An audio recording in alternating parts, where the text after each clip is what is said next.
ओम नमो भगवते वासुदेवाय। ओम बृहस्पति देवाय नमः। स्वागत है आपका हमारे चैनल पर। आज के इस वीडियो में आप सुनेंगे बृहस्पतिवार व्रत की कथा। कथा आरंभ करने से आइए पहले हम बृहस्पतिवार के व्रत के नियम जान लेते हैं। बृहस्पतिवार के व्रत में केले का पूजन करना आवश्यक होता है। केले का पूजन करना चाहिए। कथा और पूजन के समय मन, कर्म और वचन से शुद्ध होकर मनोकामना पूर्ति के लिए बृहस्पति भगवान से प्रार्थना करना चाहिए। मेरी इच्छाओं को बृहस्पति देव अवश्य पूरी करेंगे, ऐसा मन में विश्वास भी रखना चाहिए। दिन में एक समय ही इसमें भोजन किया जाता है और पीला भोजन किया जाता है, तो आप पीला भोजन करें और नमक का सेवन बिल्कुल ना करें। बृहस्पतिवार के व्रत में नमक का सेवन नहीं किया जाता। पीले वस्त्र पहने, पीले फलों का प्रयोग करें, पीले चंदन से पूजन करें। पूजन के बाद प्रेम पूर्वक गुरु महाराज की कथा सुननी चाहिए। इस व्रत को करने से मन की सारी इच्छाएं पूर्ण होती हैं और बृहस्पति भगवान प्रसन्न होते हैं। धन, विद्या, पुत्र तथा मनवांछित फलों की प्राप्ति होती है। परिवार में सुख तथा शांति रहती है। इसलिए यह व्रत सर्वश्रेष्ठ एवं अति फलदायक माना गया है। तो कथा आरंभ करने से पहले आपसे अनुरोध है, अगर अभी तक आपने हमारे चैनल को सब्सक्राइब नहीं किया है तो ऐसी ही कथाएं सुनने के लिए और हमसे जुड़े रहने के लिए कृपया चैनल को सब्सक्राइब अवश्य करें, बेल आइकन को प्रेस कर लें। आज की कथा अच्छी लगे तो कथा को लाइक अवश्य करें और शेयर करें। तो चलिए अब हम आरंभ करते हैं बृहस्पतिवार व्रत की संपूर्ण कथा। प्राचीन समय की बात है। भारत में एक राजा राज्य करता था। वह बड़ा प्रतापी और दानी था। वह नित्य प्रति मंदिर में भगवत दर्शन करने जाता था। वह ब्राह्मण और गुरु की सेवा किया करता था। उसके द्वार से कोई भी याचक निराश होकर नहीं लौटता था। वह प्रत्येक गुरुवार को व्रत रखता एवं पूजन करता था। हर दिन गरीबों की सहायता करता था। परंतु ये सब बातें उसकी रानी को अच्छी नहीं लगती थी। वह ना व्रत करती, ना ही किसी देवता को पूजती और न किसी को एक भी पैसा दान में देती थी। वह राजा से भी ऐसा करने को मना किया करती थी।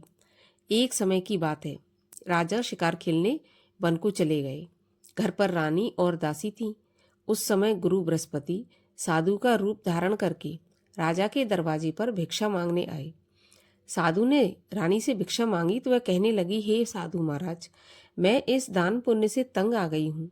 इस कार्य के लिए तो मेरे पति देवी बहुत हैं। अब आप ऐसी कृपा करें कि सारा धन नष्ट हो जाए तथा मैं आराम से रह सकूं। साधु रूपी बृहस्पति देव ने कहा, हे देवी, तुम बड़ी विचित्र हो।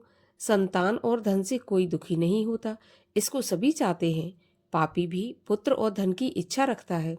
अगर तुम्हारे पास धन अधिक है तो भूखे मनुष्यों को भोजन करवाओ, प्याऊ लगवाओ, ब्राह्मणों को दान दो, धर्मशालाएं बनवाओ, कुआं, तालाब, बावड़ी, बाग बगीचों आदि का निर्माण कराओ तथा निर्धनों की कुंवारी कन्याओं का विवाह करवाओ। साथ ही यज्ञ आदि करो। इस प्रकार के कर्मों से आपके कुल का और आपका नाम परलोक में सार्थक होगा एवं स्वर्ग की प्राप्ति होगी। परंतु रानी साधु की इन बातों से खुश नहीं हुई। उसने कहा, हे साधु महाराज, मुझे ऐसे धन की आवश्यकता नहीं जिसको मैं अन्य लोगों को दान दूं तथा जिसको रखने और संभालने में ही मेरा सारा समय नष्ट हो जाए। साधु ने कहा, हे देवी, यदि तुम्हारी ऐसी इच्छा है तो जैसा मैं तुम्हें बताता हूँ तुम वैसा ही करना। बृहस्पतिवार के दिन घर को गोबर से लीपना, अपने केशों को पीली मिट्टी से धोना, केशों को धोते समय स्नान करना, राजा से कहना कि वह हजामत करवाए, भोजन में मांस मदिरा खाना, कपड़ा धोबिकियां धुलने डालना। इस प्रकार 7 बृहस्पतिवार करने से तुम्हारा सारा धन नष्ट हो जाएगा। यह कहकर साधु महाराज रूपी बृहस्पति देव अंतर्ध्यान हो गए। रानी ने साधु के कहने के अनुसार 7 बृहस्पतिवार वैसा ही करने का विचार किया। साधु के बताए अनुसार करते हुए केवल 3 बृहस्पतिवार ही बीते थे कि उसकी समस्त धन संपत्ति नष्ट हो गई। भोजन के लिए दोनों समय परिवार तरसने लगा और सांसारिक भोगों से दुखी रहने लगा। तब वह राजा रानी से कहने लगा कि हे रानी, तुम यहाँ पर रहो, मैं दूसरे देश में जाता हूँ, क्योंकि यहाँ पर मुझे सभी मनुष्य जानते हैं, इसलिए मैं यहाँ कोई कार्य नहीं कर सकता। देश चोरी परदेश भीख बराबर है। ऐसा कहकर राजा परदेश चला गया। वहाँ जंगल से लकड़ी काटकर लाता और शहर में बेचता। इस तरह जीवन व्यतीत करने लगा। इधर राजा के बिना रानी और दासियां दुखी रहने लगी। किसी दिन भोजन मिलता और किसी दिन जल पीकर ही रह जाती। एक समय रानी और दासियों को 7 दिन बिना भोजन के व्यतीत हो गए। तो रानी ने अपनी दासी से कहा, हे दासी, यहाँ पास ही के नगर में मेरी बहन रहती है, वह बड़ी धनवान है। तू उसके पास जा और वहां से 5 सेर बेजर मांग कर ले आ, जिससे कुछ समय के लिए गुजर हो जाएगी। दासी रानी की बहन के पास गई। रानी की बहन उस समय पूजा कर रही थी। बृहस्पतिवार का दिन था। दासी ने रानी की बहन से कहा, हे रानी, मुझे आपकी बहन ने भेजा है, मुझे 5 सेर बेजर दे दो। दासी ने यह बात अनेक बार कही, परंतु रानी ने कोई उत्तर नहीं दिया और उस समय वह बृहस्पति भगवान की कथा सुन रही थी, पूजा कर रही थी, वह इसलिए कुछ नहीं बोली। जब दासी को रानी की बहन से कोई उत्तर नहीं मिला तो वह बहुत दुखी हुई और उसे क्रोध भी आया। वह लौटकर रानी से बोली, हे रानी, आपकी बहन बहुत ही धनी स्त्री है, छोटे लोगों से बात भी नहीं करती। मैंने उससे कहा तो उसने कोई उत्तर नहीं दिया, तो मैं वापस चली आई। रानी बोली, हे दासी, इसमें उसका कोई दोष नहीं है।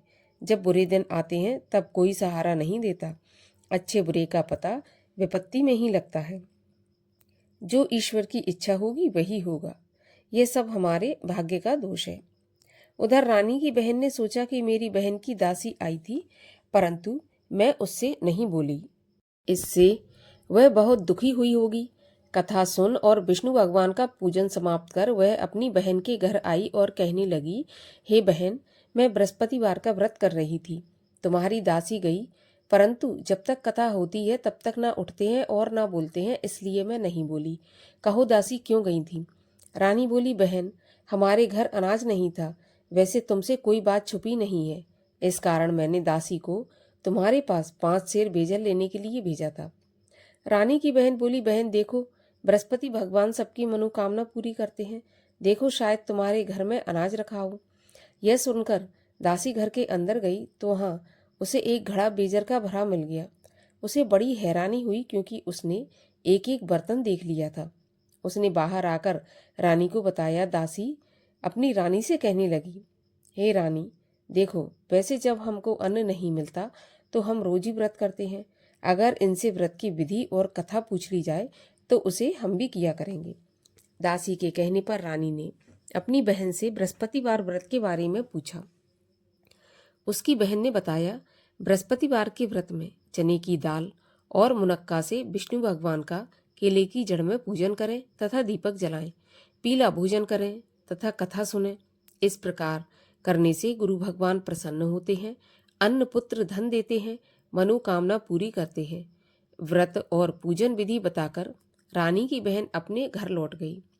रानी और दासी दोनों ने निश्चय किया कि बृहस्पति देव भगवान का पूजन जरूर करेंगे। 7 रोज बाद जब बृहस्पतिवार आया तो उन्होंने व्रत रखा। गुड़साल में जाकर चना और गुड़ बीन लाई तथा उसकी दाल से केले की जड़ तथा विष्णु भगवान का पूजन किया। अब भोजन पीला कहाँ से आए? दोनों बड़ी दुखी हुई, परंतु उन्होंने व्रत किया था, इस कारण बृहस्पति भगवान प्रसन्न थे। एक साधारण व्यक्ति के रूप में वे 2 थालों में सुंदर पीला भोजन लेकर आए और दासी को देकर बोले, हे दासी, यह भोजन तुम्हारे और रानी के लिए है, तुम दोनों करना। दासी भोजन पाकर बड़ी प्रसन्न हुई और रानी से बोली, रानी जी, भोजन कर लो। रानी को भोजन के आने के बारे में कुछ पता नहीं था, तो वह दासी से बोली, जा तू ही भोजन कर, क्योंकि तू हमारी व्यर्थ में हंसी उड़ाती है। दासी बोली, एक व्यक्ति भोजन दे गया है। रानी कहने लगी, वह भोजन तेरे लिए ही दे गया है, तू ही भोजन कर।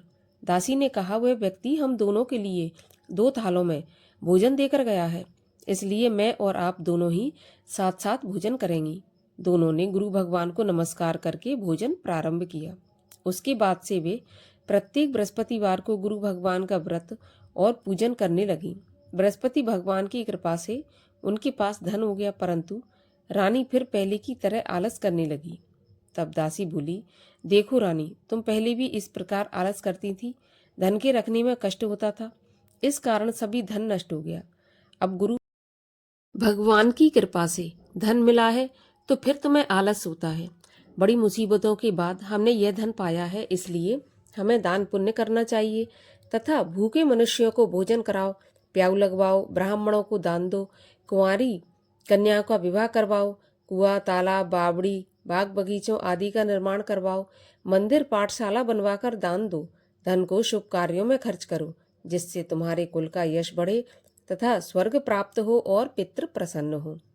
दासी की बात मानकर रानी ने इसी प्रकार के कर्म करने प्रारंभ किए। उसका काफी यश फैलने लगा। एक दिन रानी और दासी आपस में विचार करने लगी कि न जाने राजा किस दशा में होंगे, उनकी कोई खोज खबर नहीं है। परंतु गुरु भगवान से उन्होंने प्रार्थना करके कहा और भगवान ने रात्रि में राजा को स्वप्न में कहा कि हे राजा, उठ, तेरी रानी तुझको याद करती है, अब अपने देश को लौट जा। राजा प्रातःकाल उठा। वह विचार करने लगा कि स्त्री जाति खाने और पहनने की ही साथी होती है, पर भगवान की आज्ञा मानकर वह अपने नगर को चलने के लिए तैयार हुआ। जब राजा परदेश गया तो परदेश में बहुत दुखी रहने लगा। प्रतिदिन जंगल से लकड़ी बीनकर लाता और उसे शहर में बेचकर अपने दुखी जीवन को बड़ी कठिनता से व्यतीत करता था। एक दिन राजा दुखी हो अपनी पुरानी बातों को याद करके रोने लगा। उस जंगल में बृहस्पति देव एक साधु का रूप धारण करके आए और राजा के पास आकर बोले, हे लकड़हारे, इस सुनसान जंगल में किस चिंता में बैठे हो, मुझे बताओ। यह सुन राजा के नेत्रों में जल भर आया और साधु की वंदना कर बोला, हे प्रभु, आप सब कुछ जानने वाले हैं। इतना कहकर राजा ने साधु को अपनी संपूर्ण कहानी सुना दी। महात्मा दयालु होते हैं।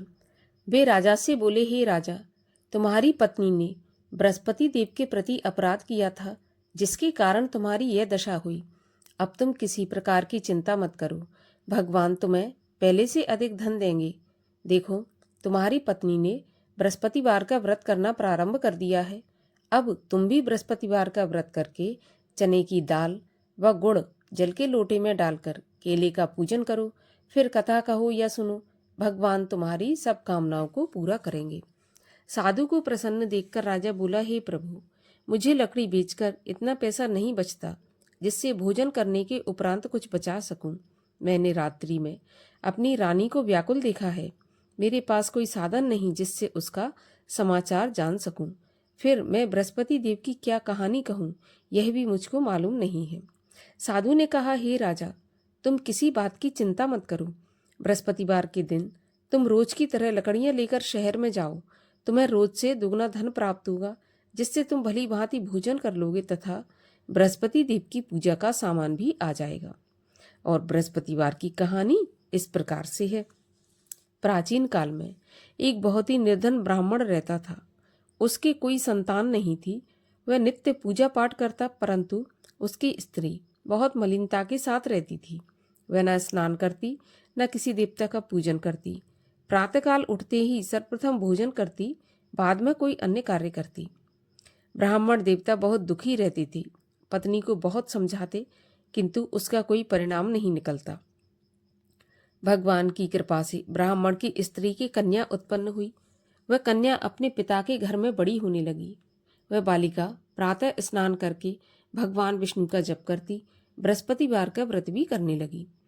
पूजा पाठ समाप्त करके स्कूल जाती तो अपनी मुट्ठी में जौ भर के ले जाती और पाठशाला के मार्ग में डालती जाती।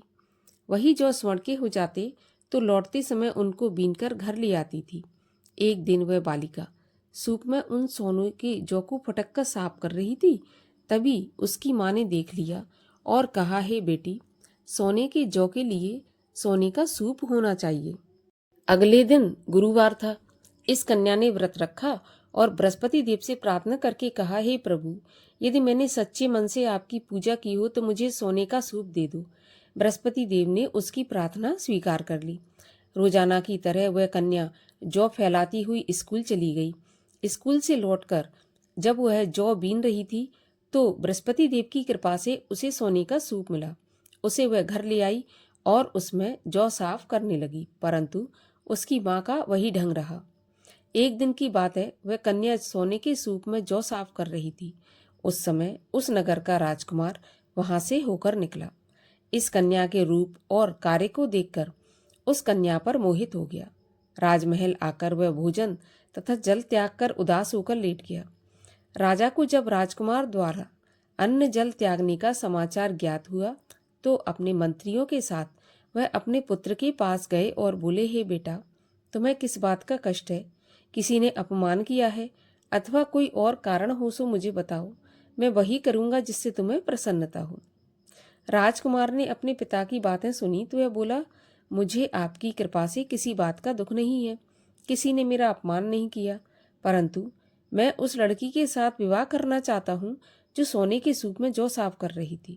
यह सुनकर राजा आश्चर्य में पड़ गया और बोला, हे बेटा, इस तरह की कन्या का पता तुम ही लगाओ, मैं उसके साथ तुम्हारा विवाह अवश्य करवा दूंगा। राजकुमार ने राजा को उस लड़की के घर का पता बतलाया। मंत्री उस लड़की के घर गया और राजा का आदेश ब्राह्मण को सुनाया। कुछ ही दिन बाद ब्राह्मण की कन्या का विवाह राजकुमार के साथ संपन्न हो गया। कन्या के घर से जाते ही उस ब्राह्मण देवता के घर में पहले की भांति गरीबी का निवास हो गया। अब भोजन के लिए भी अन्न बड़ी मुश्किल से मिलता था। एक दिन दुखी होकर ब्राह्मण देवता अपनी पुत्री से मिलने गए। बेटी ने पिता की दुखी अवस्था को देखा और अपनी माँ का समाचार पूछा। ब्राह्मण ने सभी हाल कह दिया। कन्या ने बहुत सा धन देकर अपने पिता को विदा कर दिया। इस तरह ब्राह्मण का कुछ समय सुखपूर्वक व्यतीत हो गया, लेकिन कुछ दिन बाद फिर वही हाल हो गया। ब्राह्मण फिर अपनी कन्या के यहाँ गया और सभी हाल कहा तो पुत्री बोली, हे पिताजी, आप माताजी को यहाँ लिवा लाओ, मैं उन्हें विधि बता दूंगी जिससे गरीबी दूर हो जाए। ब्राह्मण देवता अपनी स्त्री को साथ लेकर राजमहल अपनी पुत्री के पास पहुंचे तो पुत्री अपनी माँ को समझाने लगी, हे माँ, तुम प्रातःकाल उठकर प्रथम स्नान आदि करके विष्णु भगवान का पूजन करो तो सब दरिद्रता दूर हो जाएगी। परंतु उसकी माँ ने उसकी एक भी बात नहीं मानी। वह प्रातःकाल उठकर अपनी पुत्री का बचा जूठन खा लेती थी। एक दिन उसकी पुत्री को बहुत गुस्सा आया। उसने एक रात को कोठरी से सारा सामान निकाल दिया और अपनी माँ को उसमें बंद कर दिया। प्रातःकाल उसमें से उसे निकाला तथा स्नान आदि करवा के पूजा पाठ करवाया तो उसकी माँ की बुद्धि ठीक हो गई। इसके बाद वह नियम से पूजा पाठ करती और प्रत्येक बृहस्पतिवार को व्रत रखने लगी। इस व्रत के प्रभाव से उसकी माँ भी बहुत धनवान तथा पुत्रवती हो गई और बृहस्पति भगवान की कृपा से स्वर्ग को गई। वह ब्राह्मण भी सुखपूर्वक इस लोक का सुख भोग कर स्वर्ग को प्राप्त हुआ। इस तरह कहानी कहकर साधु देवता वहां से अंतर्ध्यान हो गए। धीरे धीरे समय व्यतीत हुआ। फिर बृहस्पतिवार का दिन आया। राजा जंगल से लकड़ी काटकर किसी शहर में बेचने गया। उसे उस दिन और दिनों से अधिक धन मिला। राजा ने चना गुड़ आदि लाकर बृहस्पतिवार का व्रत किया। उस दिन से उसके सभी क्लेश दूर हुए, परंतु जब अगला गुरुवार आया तो वह व्रत करना भूल गया। इस कारण बृहस्पति भगवान नाराज हो गए। उस दिन उस नगर के राजा ने विशाल यज्ञ का आयोजन किया तथा अपने समस्त राज्य में घोषणा करवा दी कि कोई भी मनुष्य अपने घर में भोजन न बनाए, आग भी न जलाए।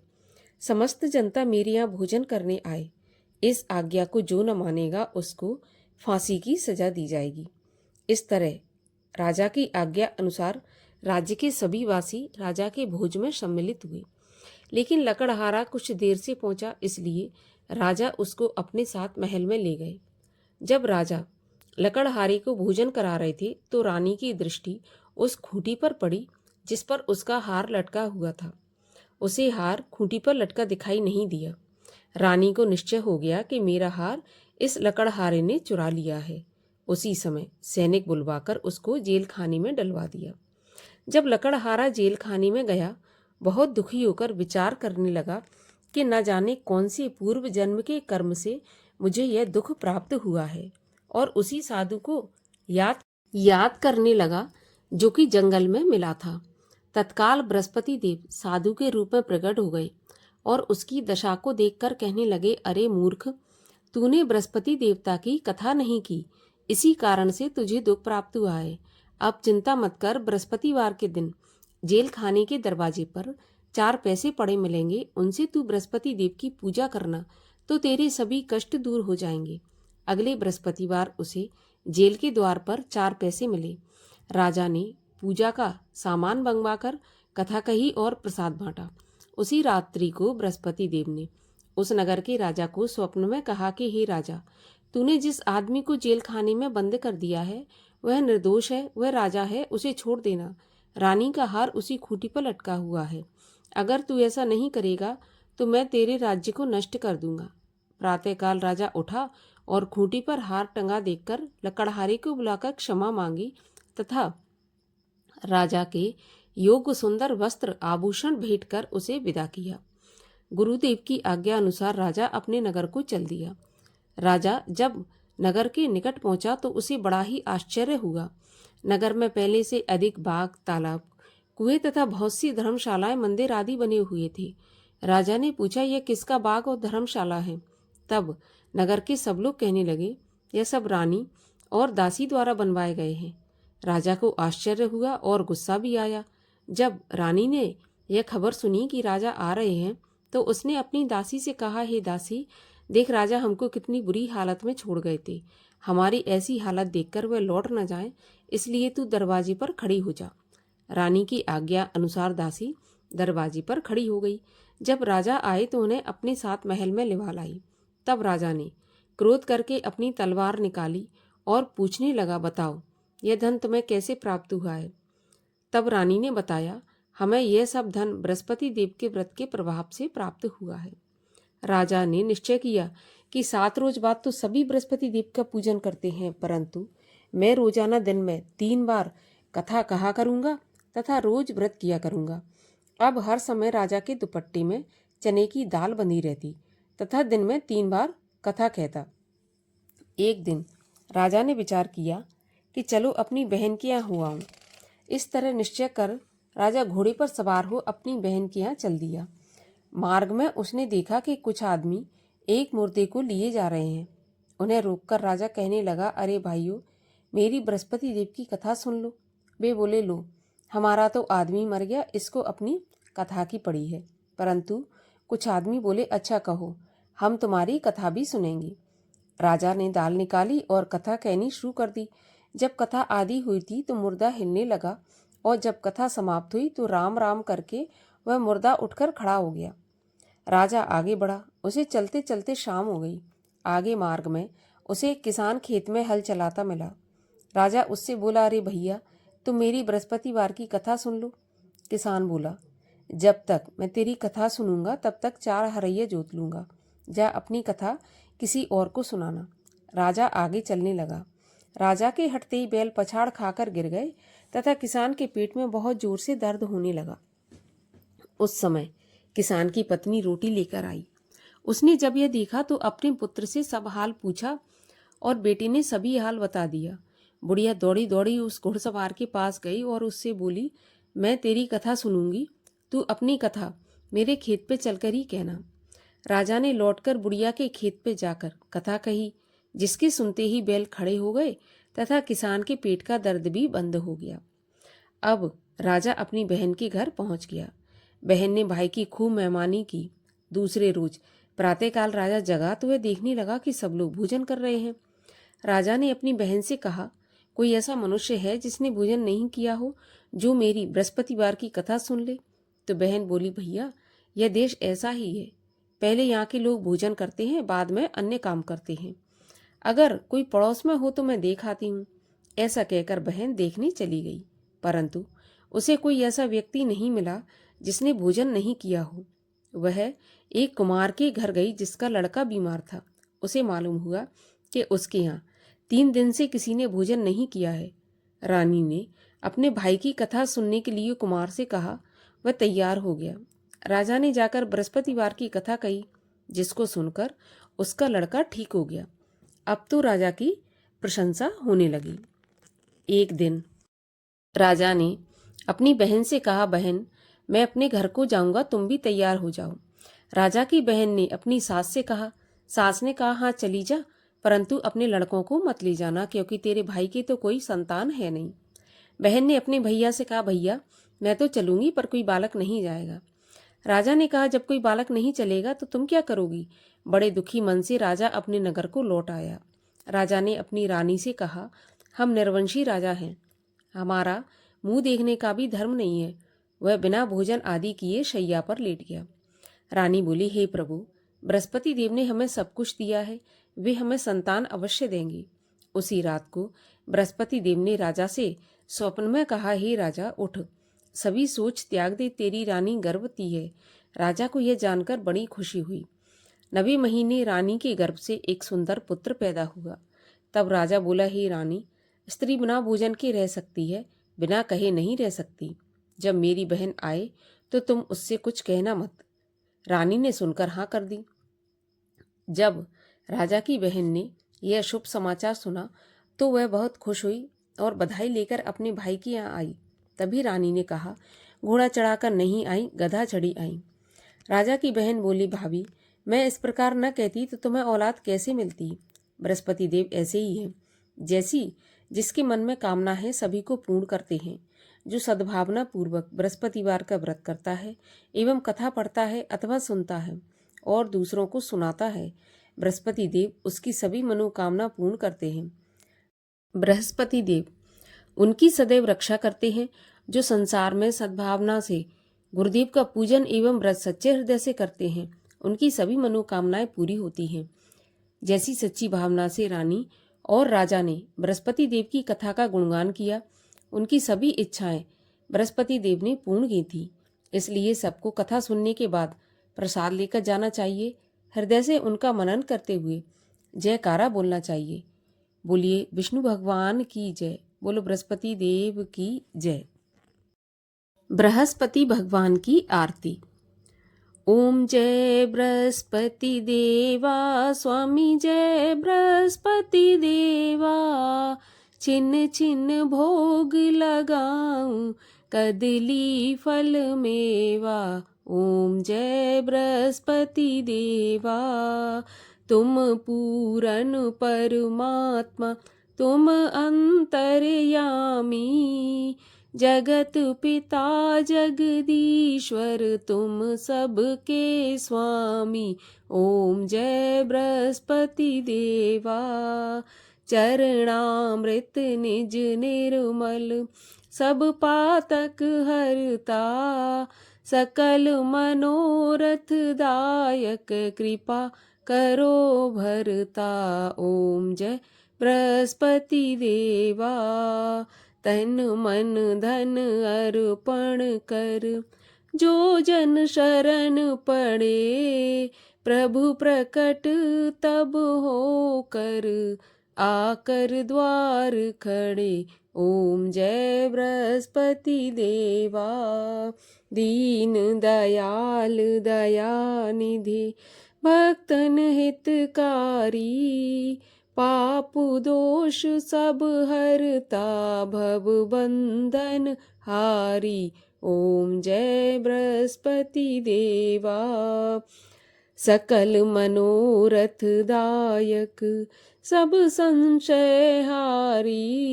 विषय विकार मिटाओ, संतन सुखकारी। ओम जय बृहस्पति देवा। जो कोई आरती तेरी प्रेम सहित गावे। जेठानंद आनंद कर, सो निश्चय पावे। ओम जय बृहस्पति देवा। सब बोलो विष्णु भगवान की जय, बोलो बृहस्पति देव भगवान की जय।